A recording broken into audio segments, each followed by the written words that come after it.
संसदीय स्थायी समितियां भारतीय लोकतांत्रिक प्रणाली में अत्यधिक महत्वपूर्ण भूमिका निभाती हैं। ये समितियां संसद के कामकाज को सुचारू और संगठित रूप से चलाने में मदद करती हैं और सरकार के विभिन्न मंत्रालयों और विभागों के कामकाज की निगरानी करती हैं। हाल ही में विभिन्न विभागों की संसदीय स्थायी समितियों का पुनर्गठन किया गया है, जिसके तहत कई प्रमुख नेताओं को नई जिम्मेदारियां सौंपी गई हैं। आइए जानते हैं। राधा मोहन दास अग्रवाल को मंत्री स्तरीय संसदीय समिति का अध्यक्ष बनाया गया है, जो मंत्रियों के कामकाज पर निगरानी रखेंगे और संबंधित सुझाव प्रदान करेगी। इस समिति का मुख्य कार्य का यह निश्चित करना है कि मंत्रियों का प्रदर्शन प्रभावी हो और वे सार्वजनिक हित के मुद्दों पर सही दिशा में काम कर रहे हों।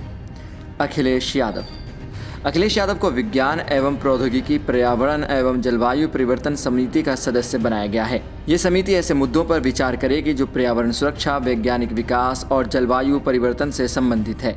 ये समिति स्तर विकास लक्ष्यों को प्राप्त करने में महत्वपूर्ण भूमिका निभाती है।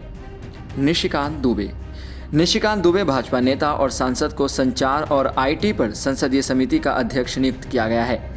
संचार और आईटी क्षेत्र में भारत का तेजी से विकास हो रहा है और इस समिति का काम होगा कि वह नीतियों का निरीक्षण करे और नए तकनीकी विकास को सरकार की नीतियों में लागू करने के सुझाव दे। साथ ही अनिल बिलोनी को इस समिति का सदस्य बनाया गया है।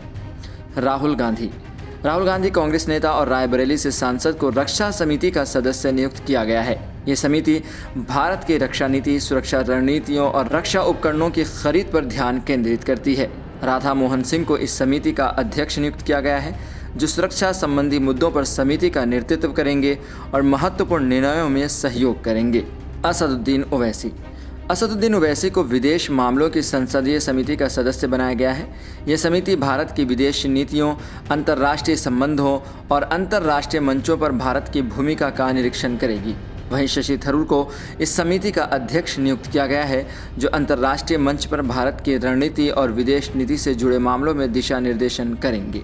अब आइए ये भी समझ लेते हैं कि संसदीय स्थायी समितियों का महत्व क्या है। संसदीय स्थायी समितियों का मुख्य उद्देश्य सरकार के कामकाज की विस्तृत समीक्षा और मूल्यांकन करना है। ये समितियां विशेषज्ञता के साथ नीतियों की समीक्षा करती हैं और सरकार को आवश्यक सुझाव देती हैं। समितियां संसद की कार्रवाइयों की सुचारुता बनाए रखने और विशेष विधायिका मुद्दों पर जानकारीपूर्ण निर्णय लेने में मदद करती हैं।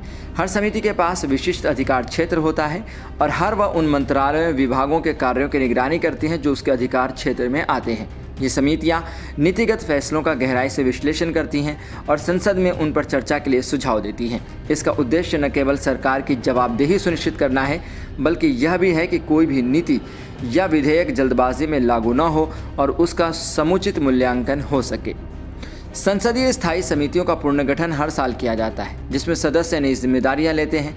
इसके अलावा कई अन्य समितियां जैसे संयुक्त संसदीय समितियां तब पुनर्गठित होती हैं जब कोई सदस्य सेवानिवृत्त हो जाता है या अपनी लोकसभा सीट खो देता है। 24 विभागीय स्थायी समितियां हैं जो सरकार के सभी मंत्रालयों विभागों को कवर करती हैं। इनमें से प्रत्येक समिति में 31 सदस्य होते हैं, जिनमें 21 सदस्य लोकसभा से और 10 सदस्य राज्यसभा से चुने जाते हैं। इन सदस्यों को लोकसभा अध्यक्ष द्वारा मनोनीत किया जाता है। समितियां न केवल मंत्रालयों की कार्यप्रणाली की निगरानी करती हैं, बल्कि वे बजट नीतियों और विधेयकों पर भी महत्वपूर्ण सुझाव देती हैं। ये समितियां संबंधित मंत्रालयों के अधिकारियों को रिपोर्ट मांगती हैं, मंत्रियों से सवाल करती हैं और संसद को सुझाव देती हैं। इन समितियों की कार्यवाही गोपनीय होती है, लेकिन इनके द्वारा दिए गए सुझावों पर संसद में चर्चा की जाती है। संसदीय स्थायी समितियों का गठन और पुनर्गठन भारत की लोकतांत्रिक प्रणाली का एक अनिवार्य हिस्सा है। इन समितियों के सदस्य संसद के विभिन्न दलों से चुने जाते हैं, जिससे इनकी निर्णय प्रक्रिया व्यापक और संतुलित होती है। हाल ही के पुनर्गठन के साथ ये उम्मीद की जा रही है कि समितियां अपने अपने क्षेत्रों में प्रभावी रूप से काम करेंगी और सरकार को नीतिगत निर्णयों में सहायक सिद्ध होंगी। आप ऐसी ही खबरों के लिए देखते रहें सहारा समय का समय डिजिटल।